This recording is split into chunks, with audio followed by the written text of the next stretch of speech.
Sir, ಇವತ್ತು ಸಭೆ ಕರೆದಿದ್ರೆ ರೈತರುಗಳೆಲ್ಲ ವಿರೋಧ ಮಾಡಿಲ್ಲ. ನೀವೇ ವಿರೋಧ ಮಾಡಿರೋರು ಅವರೇ, ಪರ ಬಂದು ಅರ್ಜಿ ಕೊಟ್ಟಿರೋರು ನೋಡ್ಲಿವ ನೀವು ಇದಾರೆ. ಅವರು ಪಾಪ ಅವ್ರ ಅಭಿಪ್ರಾಯ, ನಮ್ಮ ವಿರೋಧ ಮಾಡಿರೋರು ಅವ್ರ ಅಭಿಪ್ರಾಯ ಹೇಳಿದ್ದಾರೆ.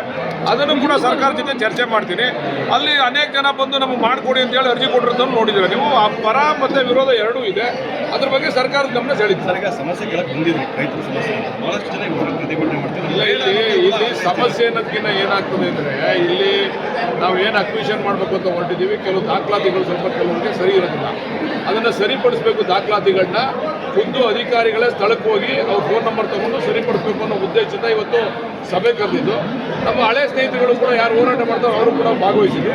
ಅವ್ರಿಗೂ ಗೌರವ ಕೊಡೋಣ. ಅದ್ರ ಬಗ್ಗೆ ಅವ್ರೇನು ಮನವಿ ಕೊಟ್ಟಿದ್ದಾರೆ ಅದ್ರ ಬಗ್ಗೆ ನಾವು ಪರಿಶೀಲನೆ ಮಾಡ್ತೀವಿ. ಸರ್ಕಾರದ ಗಮನಕ್ಕೂ ತರ್ತೀವಿ. ಯಾರು ತಗೋಬೇಕು ಅಂತ ಅರ್ಜಿ ಕೊಟ್ಟವ್ರೆ ಅವ್ರಿಗೆಲ್ಲರೂ ನಾವು ಕ್ಲಿಯರ್ ಮಾಡ್ತೀವಿ. ನೋಡಿ, ನಾನು ಮಾತಾಡ್ಬೇಕಾದ್ರೆ ಹೇಳ್ದೆ, ಪ್ರತಿಭಟನೆ ಮಾಡೋ ಸ್ಥಳ ನಾನು ಹೋಗ್ಬೇಕು. ನಾನು ಒಂದ್ಸರಿ ಅವ್ರಿಗೆ ಅವಕಾಶ ಮಾಡಿಕೊಟ್ಟಾಗ ಎಲ್ಲರೂ ನೀವು ವಾಟ್ಸಪ್ಪಲ್ಲಿ ಗ್ರೂಪಲ್ಲೆಲ್ಲ ಹಾಕೊಂಡು 1000 ಜನ ಬನ್ನಿ ಅಂದರೆ ನಾನು 1000 ಜನಕ್ಕೆ ಮಾತಾಡೋದು. ಪ್ರತಿಭಟನೆಯಲ್ಲಿ ಮುಖ್ಯವಾಗಿರೋರು ಒಂದು 50 ಜನ ಬಂದಿರೋ ನಾನು ಮಾತಾಡ್ತಿದ್ದೆ. ಕ್ಯಾನ್ಸಲ್ ಮಾಡಿದೆ. ಅದೇ ಕಾರಣಕ್ಕೋಸ್ಕರ ಈ ಸುಮ್ಮನೆ ಕೂಗಾಡೋದು, ಅಡ್ಡ ಹಾಕೊಳ್ಳೋದು ಮಾಡೋದು ಪ್ರಯೋಜನ ಏನಾಯ್ತದೆ? ನನ್ನ ಅಡ್ಡ ಹಾಕೊಳ್ಳೋದ್ರಿಂದ ನನ್ನ ಕೂಗಾಡೋದು ಏನು ಪ್ರಯೋಜನ ಆಯ್ತದೆ? ಅದಕ್ಕೆ ಕ್ಯಾನ್ಸಲ್ ಮಾಡೋದ್ರಿಂದ ಬೇರೆ ಉದ್ದೇಶ ಏನಿಲ್ಲ.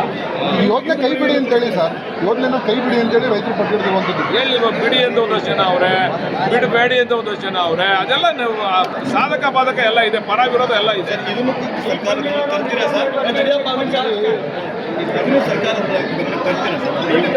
ತರಲೇಬೇಕಲ್ವಾ? ಅವರು ಏನು ಮನವಿ ಕೊಟ್ಟಿದ್ದಾರೆ ಅದನ್ನು ಕೂಡ ಸರ್ಕಾರ ಗಮನಕ್ಕೆ ತರ್ತಿದ್ದಾರೆ.